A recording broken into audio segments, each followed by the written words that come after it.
¿Qué onda? Si están viendo esto es porque mi conexión a internet no me permitió dar la clase en vivo, así que subí esta versión grabada para que podamos tener la clase normalmente. Obviamente, como es un video, no voy a poder interactuar con ustedes, pero hay ciertas partes en las que hago preguntas. Estaría bueno que en esos momentos pongan pausa, piensen la respuesta antes de seguir y continúen con la ejecución del video para ver si realmente era lo que esperaban o no. Obviamente después vamos a tener consultas y esas cosas, pero la totalidad de la clase no la puedo dar en vivo.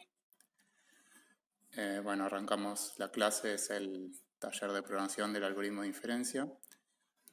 Se supone que, bueno, todavía no lo vieron, pero para cuando estén viendo este video ya deberían haber tenido la clase teórica del algoritmo de inferencia, así que deberían conocer más o menos para qué sirve y cómo funciona.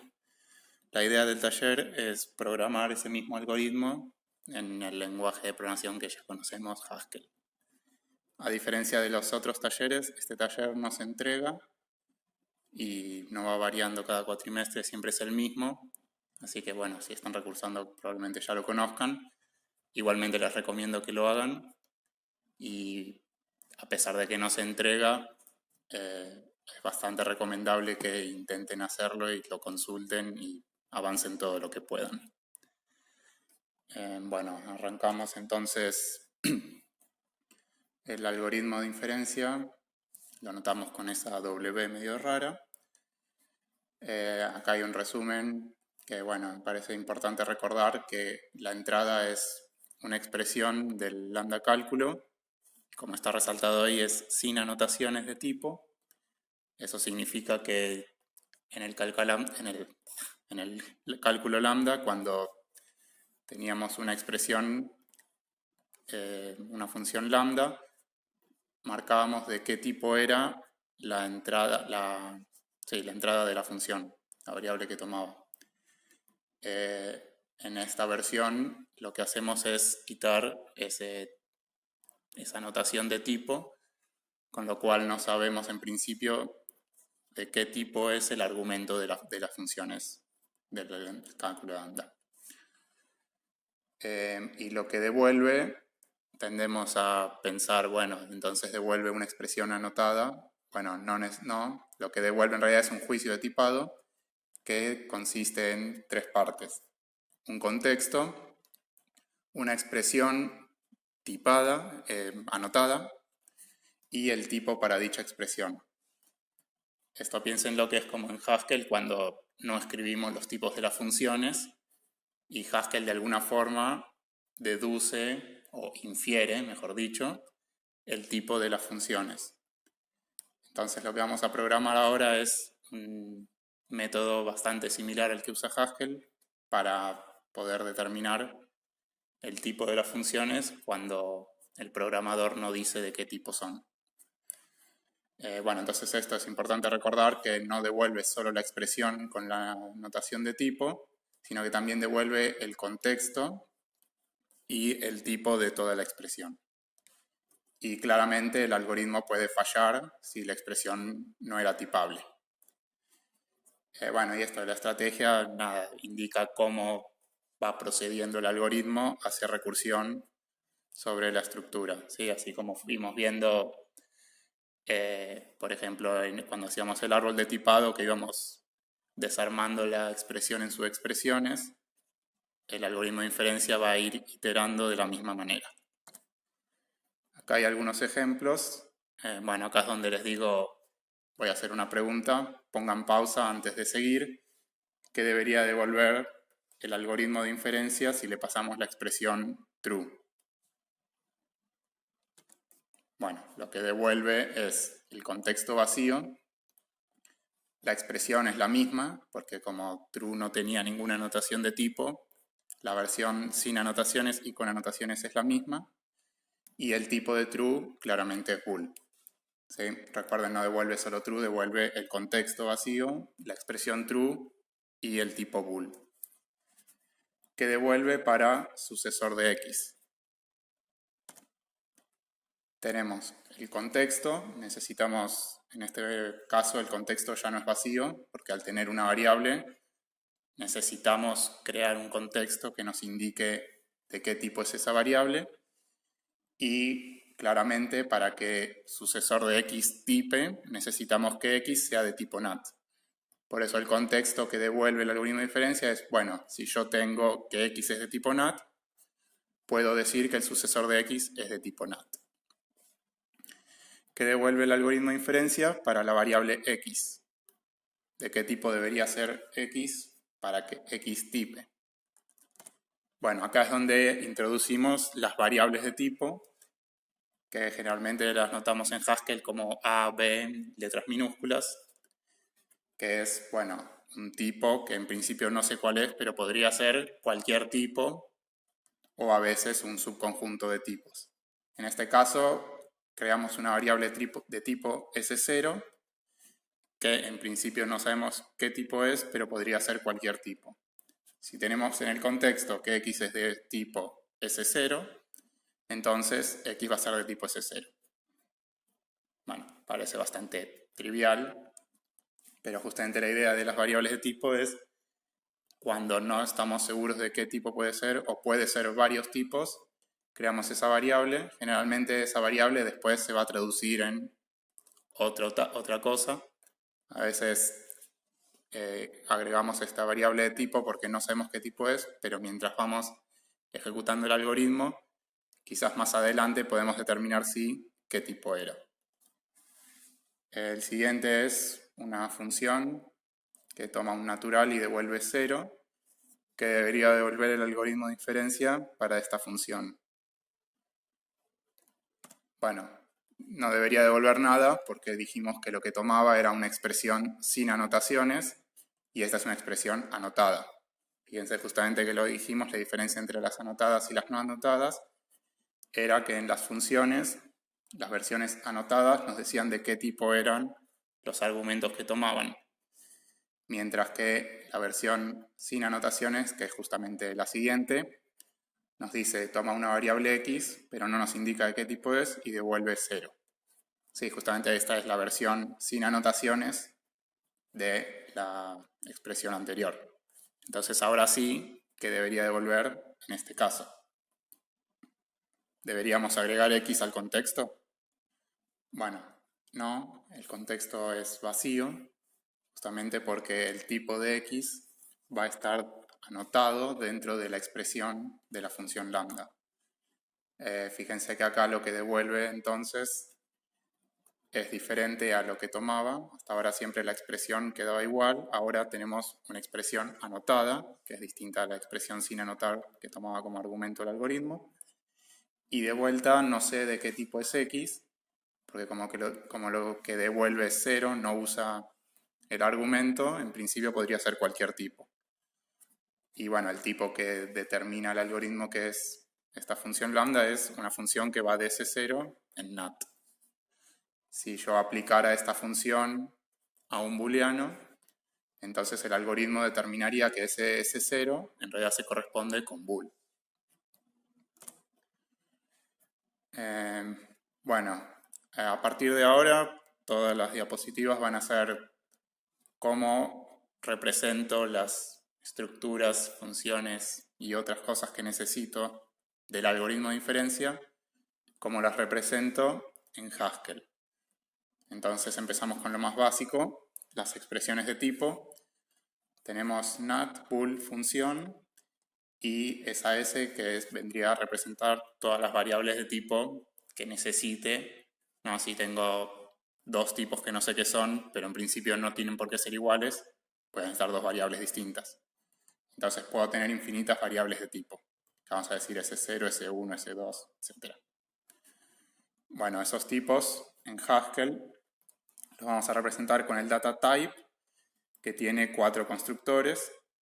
El primero es para crear una variable de tipo tvar y le vamos a pasar un número para identificarla para que no sean todas iguales. Entonces a ese 0 la representamos con tvar 0, S1, tvar 1, etc. Bueno, tNat y tbool claramente se corresponden con nat y bool. Y después el tipo función, que es un constructor recursivo, necesita otros dos elementos del tipo dataType, que podrían reemplazarse, por ejemplo, por nat y bool, si tenemos una función que va de nat en bool. O podría representarse por otro tfun, si tenemos una función que toma una función. Las expresiones, como ya dijimos, vamos a estar trabajando con expresiones anotadas y expresiones sin anotar. Fíjense, entre estas dos diapositivas, la única diferencia es con el último tipo de expresión, que es la función. En la versión anotada te dice cuál es el tipo del argumento, mientras que las expresiones sin anotar no te indica el tipo del argumento.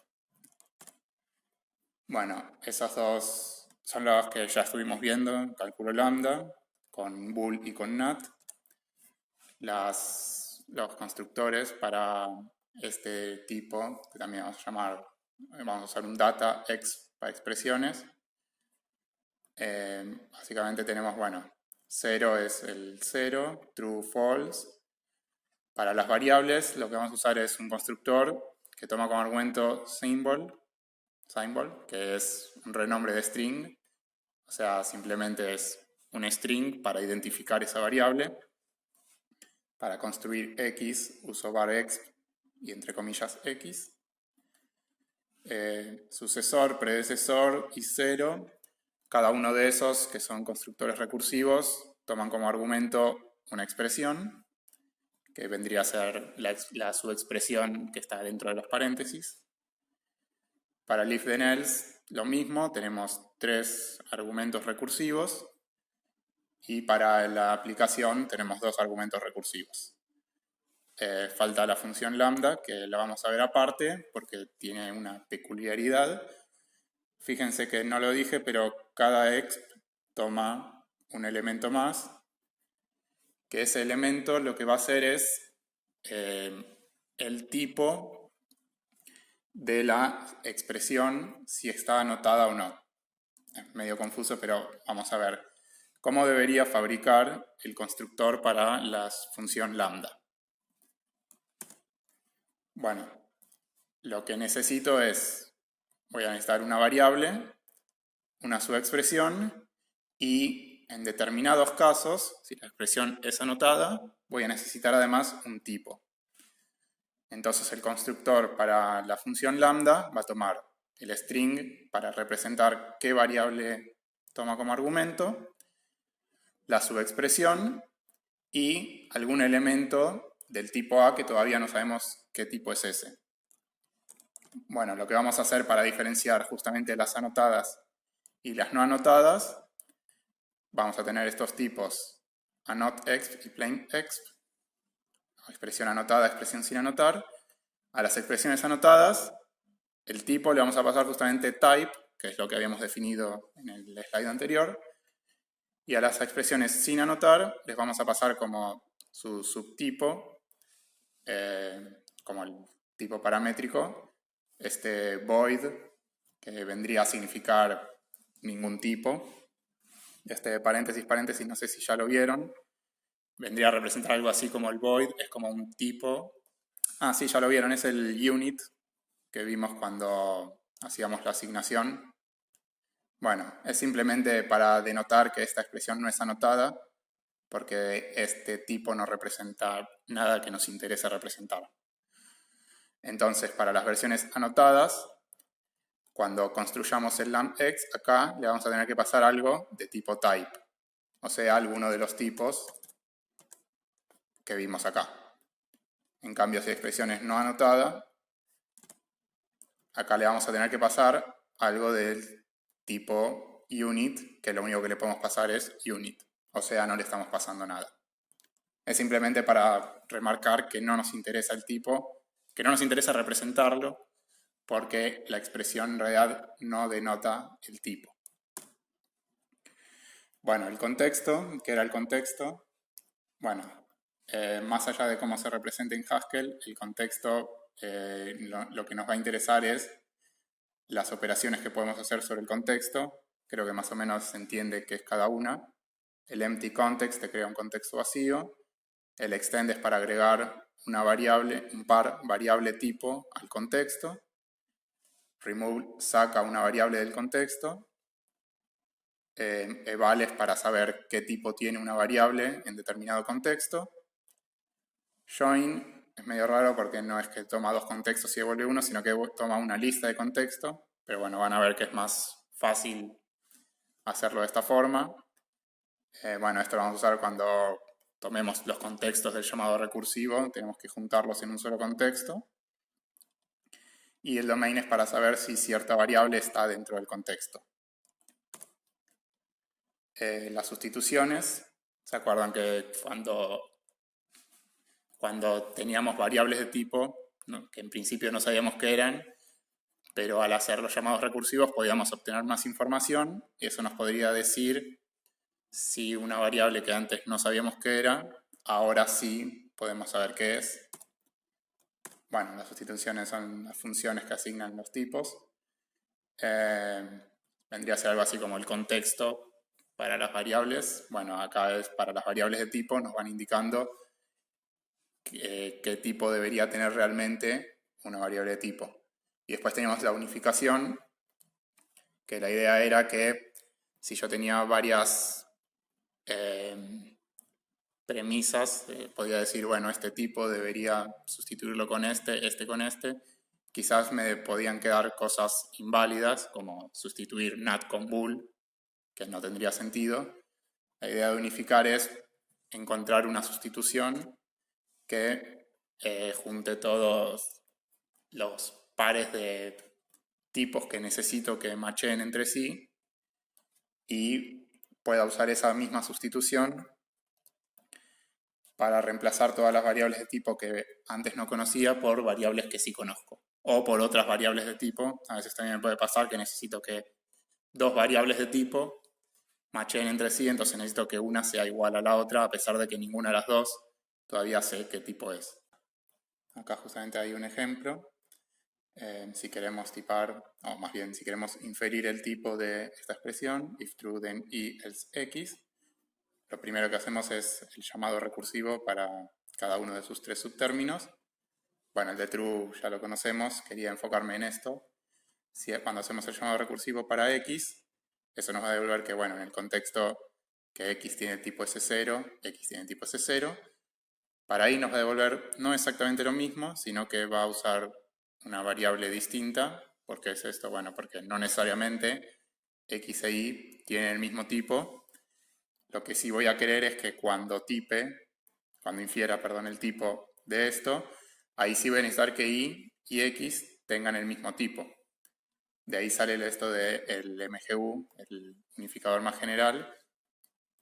Si yo ya tengo los tipos de x e y, que en principio cuando ejecuto el algoritmo en este punto, yo no sé que después voy a querer que este S1 sea el mismo que este S0. Entonces siempre que infiero el tipo en una variable, acá voy a agarrar una variable de tipo fresca, o sea, una que no haya usado hasta ahora. En cualquier caso, después se va a unificar.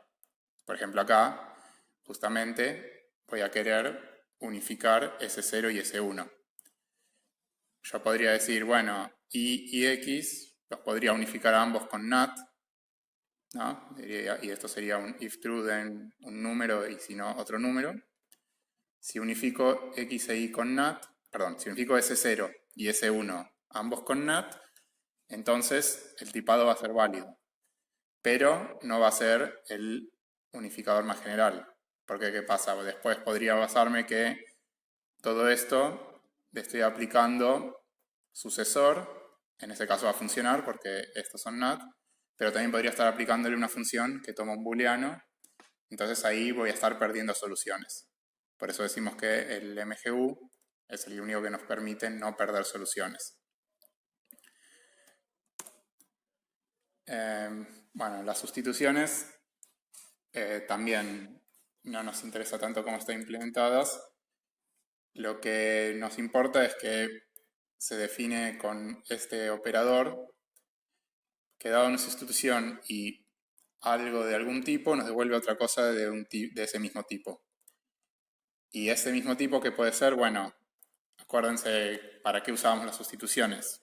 Usábamos para sustituir variables de tipo, o bueno, debería ser solo variables de tipo, no deberíamos poder sustituir NAT con otra cosa. Así que en principio variables de tipo por otros tipos u otras variables de tipos, donde cuando tenemos un tipo, cuando tenemos un contexto o cuando tenemos una expresión. Entonces acá lo que nos está diciendo es que esta operación, ¿sí?, la vamos a usar así, una sustitución aplicada sobre un tipo, sobre un contexto o sobre una expresión, nos va a devolver una instancia del mismo tipo. Y bueno, si está bien programada, y si les prometo que está bien programado, lo que nos va a devolver va a ser lo mismo, pero sustituyendo las variables de tipo que nos indique esta sustitución. Entonces, bueno, y tenemos la operación esta para extender, que da un int que represente una variable. Si es 0 es S0, si esto es 1 es S1, y un tipo, bueno, y una sustitución extiende esta misma sustitución con este par de tipos que quiero que matchen entre sí. Y bueno, cuando hacemos la unificación, acuérdense también, la unificación podría fallar justamente si me hacen matchear bool y nat, entonces la expresión era inválida. Entonces lo que vamos a representar, el resultado de la unificación, lo voy a poder construir con uOK o uError. El caso del uOK sería la unificación funcionó, me devuelve una sustitución. La U por unificación, no, esto es error de unificación, porque después hay otro OK y otro error, por eso está la U. Si no, me devuelve un error de unificación y me dice entre qué par de tipos falló la unificación, qué par de tipos no se pueden unificar. Y bueno, vamos a ver este tipo unifGoal, que simplemente va a ser un par de tipos que yo voy a querer que unifiquen. Y bueno, esta función ya viene definida, mgu, que dado una lista de goals, o sea, una lista de pares que quiero que matchen, me devuelve un resultado, que puede ser uOK o uError. Bueno, ahora ya vimos todo lo auxiliar, vamos a pasar a la función de inferencia. La función se llama inferType, toma una expresión, ¿se acuerdan? PlainExp es una expresión sin anotar, y nos devuelve un resultado. Acá es donde dije ese OK error lo volvemos a usar. ¿Por qué? Porque la función de inferencia también puede fallar. Entonces queremos que el resultado de la función inferType, habíamos dicho que el resultado era la tripla del juicio de tipado, pero bueno, no necesariamente nos va a devolver eso, sino que nos podría devolver un error. Entonces el resultado es un OK y nos devuelve algo, o un error y un string que nos dice cuál es el error, que probablemente sea, no sé, hubo un par que no macheó o algo por el estilo.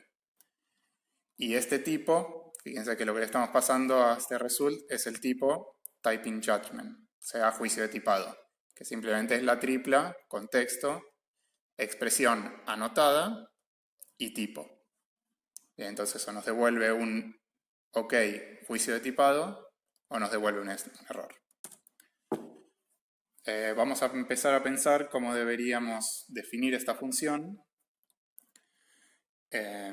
Dijimos que, bueno, toma una expresión sin anotar y que debería devolvernos. Bueno, piensen el algoritmo, ya lo tenemos definido, ¿no? Tenemos la W, obviamente no es ese símbolo, pero supongamos que es el W de una expresión.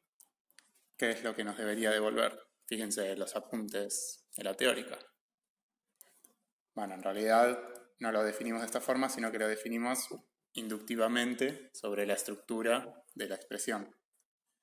Entonces, no tenemos definido la función W, la función de inferencia para cualquier expresión, sino que la vamos definiendo para cada caso base y cada caso recursivo. Pongamos, por ejemplo, para el 0, como era el algoritmo de inferencia que devolvía en el caso del 0. Devolvía un contexto vacío. La expresión, ¿cuál era? La misma, 0. Bajo cualquier contexto, 0 tiene ¿qué tipo? Tipo NAT. Entonces, tenemos esto definido. ¿Qué deberíamos devolver en este caso? Bueno, asumimos que no va a haber ningún error, entonces siempre vamos a devolver.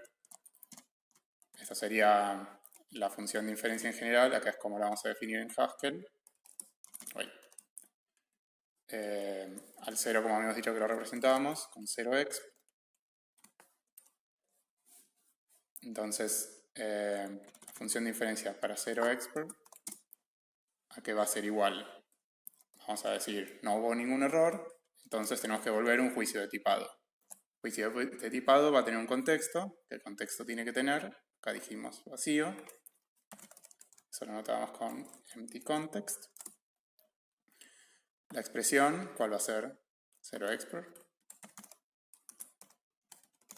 Devolvemos la misma expresión. Y el tipo, ¿cuál es el tipo de 0? Tipo NAT. Bien, entonces algo así debería verse, perdón, ahí. Algo así debería verse escrito en Haskell esta definición. ¿Qué pasa ahora si decimos, bueno, hacemos lo mismo para la variable? ¿Se acuerdan que teníamos varEx con este x está representando algún string? ¿Qué debería devolver en este caso? Si tenemos cómo era el algoritmo de inferencia, cómo era la función para una variable. Bueno, teníamos que agregar esa x al contexto y asignarle algún tipo S0. Y eso nos dice que entonces x tiene tipo S0. Entonces, si hacemos lo mismo acá voy a tener varExpr. Ahora voy a necesitar entre paréntesis. Entonces, ¿esto podría fallar de alguna forma? No sé, en principio, veamos qué pasa si ponemos, bueno, ok, contexto, ¿cuál va a ser el contexto? Bueno, acá vamos a tener un problema que es, tenemos que decir que en el contexto, bueno, teníamos la función de extend. Acá ya me va a quedar algo muy feo, así que voy a poner un poco más de espacio. Esto va a ser varExpr x. Y acá el tipo todavía no lo sabemos. El contexto, tenemos que extender un contexto, o sea, vamos a tener el contexto vacío extendido con la variable x y el tipo que le queremos asignar. Dijimos que queríamos ese 0. Entonces, le tenemos que poner la variable de tipo S0. Bien, entonces acá el tipo también va a ser este tipo.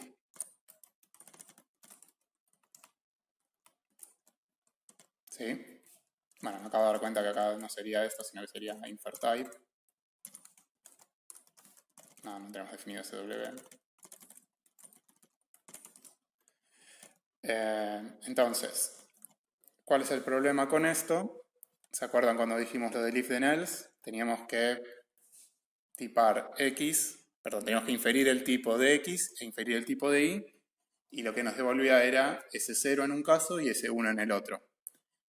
Si hiciésemos eso mismo acá, estaríamos llamando a esta función dos veces y las dos veces nos estaría devolviendo ese 0. ¿Bien? ¿Se ve el problema?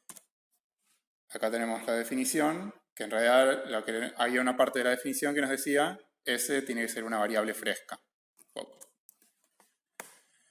Entonces, ¿cómo podemos resolver eso? Acá se ve uno de los problemas de la programación funcional, que es que yo necesitaría, para guardar esta variable fresca, para saber qué variable usé, tengo que guardar un estado. Sí, básicamente esto es como una variable global que me diga cuántas variables ya usé y cuál es la próxima. Para resolver eso de forma más o menos elegante, lo que hacemos es definir infer', que es una función que también va a tomar una expresión sin anotar, también va a devolver un resultado, pero además va a tomar como parámetro, como argumento, un entero, que lo que nos va a indicar es cuál es la última variable que usé, o la siguiente que tengo que usar. Y a su vez lo voy a devolver en el resultado.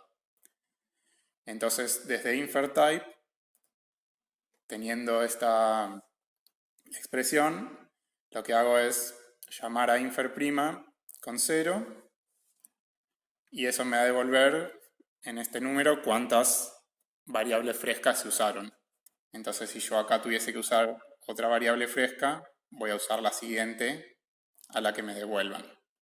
Sí, es simplemente una especie de wrapper para no tener que usar variables globales. Entonces, infer' ya está definida. O sea, esto es realmente el código que está. Infer' hace un case del llamado recursivo con la misma expresión, con 0 a infer', y si infer' le devuelve un OK con un número y un juicio de tipado, ¿sí? TJ es typing judgment, devuelve un OK del typing judgment. Y si la infer' devuelve un error, entonces devuelve ese mismo error. Entonces lo que tienen que hacer en el taller no es infer', sino infer', que además de lo que ya dijimos de, dada una expresión, devolver un typing judgment, tienen que controlar esto de las variables. Esta es la consigna. Van a ver que tienen varios archivos. El único que tienen que tocar es typeinference.hs, que ahí está definido infer', y está para completar infer'. Pueden mirar los demás archivos. De hecho, está bueno que también miren los demás archivos. Tampoco se pongan muy exigentes si hay cosas que no entienden, pero hay bastantes cosas que van a poder entender y está bueno que las revisen. No hace falta definir todo el algoritmo, simplemente se pide para 0, para la variable, para la aplicación y para la lambda, que son como los casos más importantes. Si les sobra el tiempo, pueden completar los demás casos, la mayoría son equivalentes. Bueno, ya dijimos que vamos a hacer, sobre esta expresión, vamos a hacer pattern matching. Sí, bueno, acá estuvimos viendo.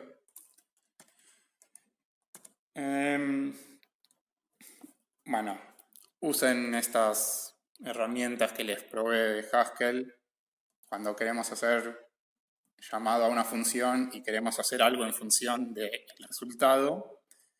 Usen el case, ¿no? Este expert puede ser un llamado, y según lo que tenga el resultado, ¿sí? Igual que como hicimos acá, el case de infer', si es un OK hago algo, si es un error hago otra cosa. Usen eso mismo para lo que sería el equivalente a un if en programación imperativa. El código lo pueden ir probando cargando el archivo main, que obviamente importa todos los demás archivos. En main hay una función que se llama infer', que dado un string les devuelve un doc. No importa bien qué es el doc, lo importante es que este string que le pasan puede ser algo como esto, subtx, o sea, sería escrito formato al estilo lambda cálculo, una expresión, y cuando le ejecutan infer', con eso, ya ejecuta todo el código y les devuelve el juicio de tipado. Entonces, para probarlo pueden probar infer', subx, y eso ya llama a infer, que llama infer', y hace todo la inferencia para esa expresión y les devuelve el juicio de tipado. Y en el archivo examples hay algunos de estos strings ya cargados. Entonces, si ponen string, bueno, acá debería ser expert. Tienen esta función expert n. Si ponen expert 1, les devuelve el string 1. Pueden usar inferExpert sobre esas que ya están definidas. Acá dice, toma un número y devuelve una cadena de texto o algo de este estilo. Sí, ya hay varias expresiones que están buenas para probar. Ahora hagamos un ejemplo. Vamos a hacer la del sucesor.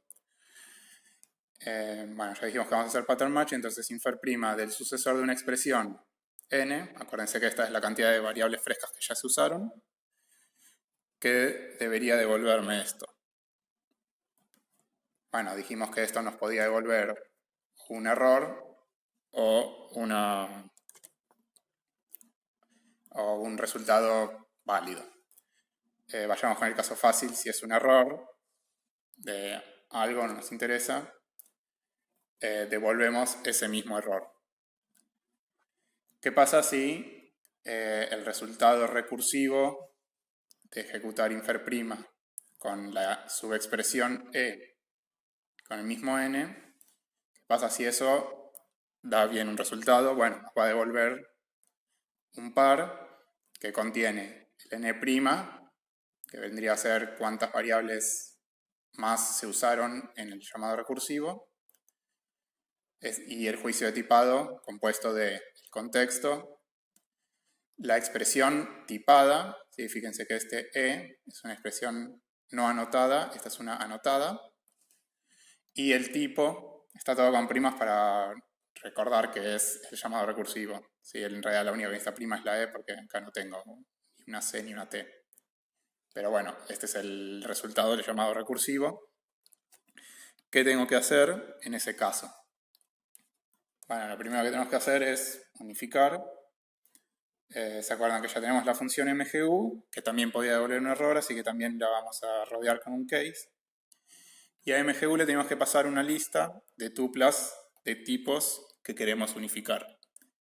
¿Qué pares de tipos querríamos unificar para poder inferir correctamente el tipo de sucexp? Bueno, lo que vamos a querer es que esta expresión, ¿se acuerdan que lo que pedíamos acá era que esta e sea de tipo NAT? Y al haber hecho el llamado, esto nos devuelve un tipo, vamos a querer que ese tipo sea NAT. Entonces al mgu le vamos a pasar este par que dice, bueno, el tipo del llamado recursivo quiero unificarlo con tNAT. Y eso me puede devolver un OK de unificación o un error de unificación. De vuelta al caso fácil, si es un error, devolvemos de vuelta el error. ¿Qué pasa si esto funcionó bien? Entonces ahora deberíamos devolver el juicio de tipado correspondiente a este, a sucexp e. ¿Cuál va a ser el juicio de tipado? Acuérdense que tenemos tres componentes. El contexto. ¿Qué contexto le van a pasar? Fíjense la definición de la función de inferencia. Lo que hace es pasar el mismo contexto que el llamado recursivo para e. ¿Sí? Porque suc no agrega ni quita variables. Después tenemos la expresión. ¿Cuál sería la expresión a la cual le estamos infiriendo el tipo? Sucexp e. Bueno, casi, en realidad es sucexp e', porque e podría ser una función. ¿Sí? E es la expresión sin anotar. Podría ser un lambda que no tenga tipado. Entonces, cuando haga esto va a seguir siendo una expresión sin anotar. En cambio, esta va a ser una expresión anotada, porque e' es una expresión anotada. ¿Y el tipo de todo esto qué va a ser? ¿T'? Bueno, no, T' es el tipo de e. El tipo del sucesor va a ser NAT. ¿Y con esto ya estamos? Bueno, acuérdense que para algo pedimos el mgu, que nos devolvió un OK y una sustitución. Entonces tenemos que aplicar esa sustitución al contexto, que como ya dijimos, si e tiene funciones en realidad si tiene variables, este contexto probablemente tenga, debería tener, asignaciones de tipos a esas variables. Tiene variables libres. Y también si tiene alguna función lambda, en algún lugar va a tener el tipo del argumento que podríamos querer sustituirlo. Ya, por ejemplo, si acá toma algo que lo que devuelve, vamos a querer, por ejemplo, si es la función identidad, aplicado a algo, sin tener este sucex, acá podía ser cualquier cosa. Pero si vamos a aplicarle sucex, vamos a querer que lo que devuelva esa función sea un NAT. Entonces acá vamos a tener lambda x de tipo S0, lo vamos a sustituir por NAT para que todo tipe. Y bueno, el TNAT, en principio no hace falta aplicarle la sustitución porque debería devolver lo mismo, pero bueno, si lo ponen tampoco es que está mal. Realmente es mejor ponerlo siempre para acordarse que sustituimos todo. Sí, acá probablemente en algún otro llamado nos quede una variable de tipo y podríamos querer sustituirla. Entonces ya está, ¿no? Volvemos el juicio tipado. Con esto ya terminamos el sucex. Bueno, casi, en realidad infer' no devolvía el juicio tipado, sino que devolvía o el error o un OK. Tenemos que devolver el n', ¿no? Porque si esto es un llamado recursivo de algo más grande, ese algo más grande también va a necesitar saber cuántas variables frescas quedan, bueno, cuántas se usaron. Entonces devolvemos un OK con ese número y con el juicio de tipado. Ahora sí, ¿ya está? Bien, sí, ya está. Entonces eso, pónganse a trabajar. Les recuerdo que esta es una grabación, pero a partir de ahora, o del momento en el que estén viendo esto, deberían empezar a hacer el taller y hacer consultas para terminar al menos estos 4. Así que eso es todo. ¿Qué onda?